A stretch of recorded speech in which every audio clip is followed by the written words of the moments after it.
Around the world, various countries are granting new COVID emergency powers. But when will these powers be repealed? And are we on the brink of creating a forever emergency where new powers are perpetuated in order to increase the power of already powerful institutions?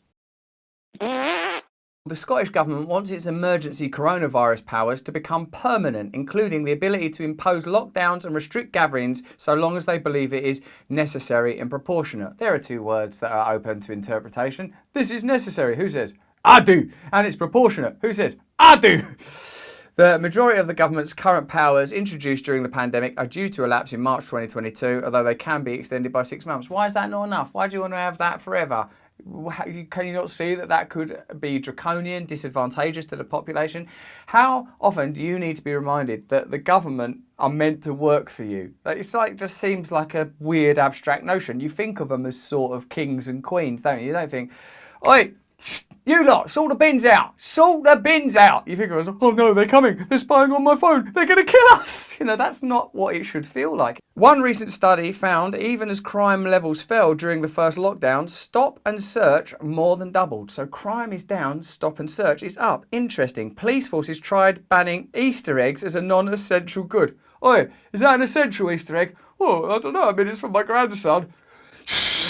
Put that down! Holy shit, there's Maltesers inside! Stand back, Sergeant! Stand back! Police also started to inspect shopping trolleys. They're safer anyway, just watch them as they go by. Under the Coronavirus Act, they were granted more power to remove or detain any suspected infectious person. What? For a symptomless disease? That person's symptomless! Nick 'em! Yet, during the first lockdown, every single person that this measure was used against in England and Wales was wrongfully charged. Meanwhile, a new election bill infringes on the right to vote by introducing the requirement to show voter ID in a bid to tackle the near non-existent problem of voter fraud. Oh no! There's a problem so small we can hardly even see it. Oh shit, what are we going to do? Obviously, this legislation will disproportionately affect minority and working class Britons without photo ID. Oh, well, there you go. This is an amazing article by Luke Kemp, Research Associate at the Centre for Study of Existential Risk at the University in Cambridge, talking more broadly about emergency legislation that's brought in around COVID and its misuse and potential ongoing misuse. He says, a total of 32 countries have used military or military ordinances to enforce rules, which has not been without casualties. To monitor rule breakers, 22 countries have used surveillance drones. Face recognition programs have been expanded. Internet censorship has occurred in 28 countries and internet shutdowns in 13. At least 120 contact tracing apps are in use across 71 states and 60 other digital contact tracing measures have been used across 38 countries. Are you getting any idea of the scale and impact of these measures? If you introduce a piece of legislation or a regulatory measure under the idea that there's an emergency and we've got to deal with the emergency, like, think about how you work as an individual. If someone scares you or fills you up with desire, an aspect of your biochemistry is activated that is usually dormant. When I'm frightened, I overreact. That's why road rages happen. Because in the back of your mind, you're aware, if I crash, I'm going to die, I'm going to kill these people I'm with or these people I don't know. So you are more easily triggered. What happened in the case of emergency legislation is your fear state is heightened, and during this heightened state of stress, new measures are introduced. Pavlov talked about this, he of the dribbling dogs, spoke about if you want to condition people, condition them under stress. Think about how military are trained. If you've been in the military, you will know that part of your training is to receive instruction under stress. Think of what's happening now on the international scale. People are frightened, terrified for their lives, the lives of their loved ones, mistrustful of other people, all these fissures and divisions in society. And into this comes apparent emergency legislation, and forgive me for saying, often brought about by governments that I don't have a great deal of trust or faith in. Legally, emergency powers vary by country. Many are enshrined under a constitution that gives specific powers to executives and require a time limit. Many, but not all, require the declaration of a state of emergency. According to data from the CoronaNet database, 124 countries declared a state of emergency during 2020 in response to COVID-19, with another several declaring emergencies in specific provinces or municipalities. Even prior to the pandemic, many countries existed in a perpetual state of emergency. The US does not have a separate regime regime for emergencies. Instead, presidents can activate national emergencies to gain access to a range of 136 statutory emergency powers. As of February 2020, there were 32 active national emergencies, the oldest of which dates back 39 years.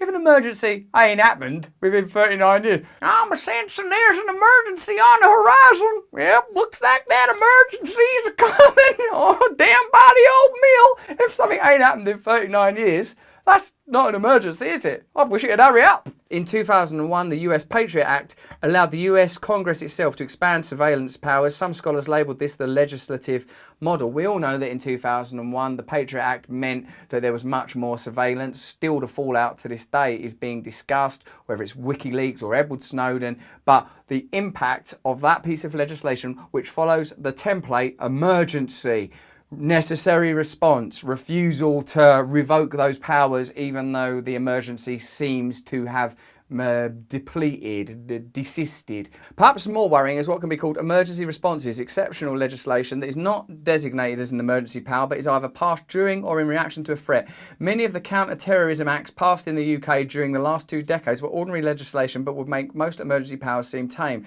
Big tech is joined by a cabal of intelligence agencies across the world who have gathered more data and power over the past decade. There is surprisingly little evidence to support the effectiveness of mass surveillance in combating terrorists or viruses. For contact tracing apps, we don't know how effective they are, mainly due to a lack of data. Nonetheless, surveillance remains a go-to response when a disaster hits. So it doesn't help particularly with terrorism. It doesn't help particularly with viruses. How is it beneficial? The tendency for systems of power is to preserve and increase their own power where possible. So if something comes along, I almost don't blame them. The same way I was saying like that we as individuals, if we experience fear, are likely to respond less rationally because of the adrenaline and various other hormones that flood our consciousness. The biochemical reaction overwhelms us. Perhaps it's the same with the shared mind of a state institution. They are unable to think straight. They're unable to say, look, this doesn't help with terrorism. This doesn't help with viruses. Let's not do it. Let's prioritise liberty and individual freedom, the kind of motifs and ideologies upon which our countries are built, over this knee-jerk response, which might look to the casual observer like a mad power grab and increase in our own ability to impose dominion over the domestic population. Are all the measures introduced during the coronavirus pandemic necessary? It appears not. A recent review of the effectiveness of COVID-19 response measures published in Nature Human Behaviour ranked police and army interventions, surveillance and the activation of emergency responses in the bottom 7 of 20 surveyed measures.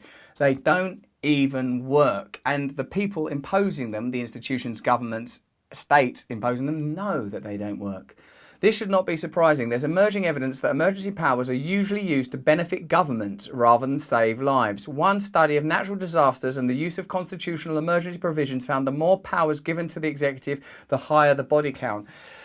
Any of you that have read Naomi Klein's book, Shock Doctrine, or seen a documentary of the same name, will be familiar with this pattern of using emergency and in some cases even creating an emergency in order to create legislation and therefore more control is a common traditional tactic practiced in particular by the United States against their neighbours in the South, what was known as Latin America. Of course, I'm not suggesting that's what's happening in this instance, merely that it does seem to follow that paradigm.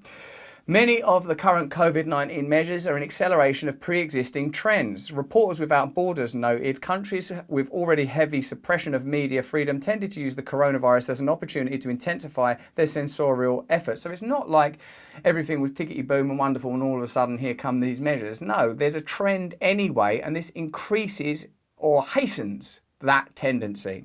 One study found that 87% of the global population is now living in countries which can be considered repressed, closed or obstructed. That's outrageous. That's global state totalitarianism that's been described, which most of us still think of as something to be afraid of, some harbinger, something of which we are being warned, rather than a state within which 87% of the population already reside. COVID-19 is not an outlier, but another push down a path many people are already being dragged down. That's extraordinary, isn't it? To sort of put COVID-19 and this apparently unique and anomalous information into a different rubric and context, i.e. one that is happening anyway, that it looks advantageous, that Whatever you think about the origins of the virus, the legislation around it, it seems that it's advantageous to the powerful. One thing I always think is, if a situation is beneficial to the most powerful interests in the world, how are you ever going to prevent that from happening? How are you ever going to repeal it? Because it's just beneficial. The greatest danger is that these become a state of exception in which a government transcends the rule of law. The entire Third Reich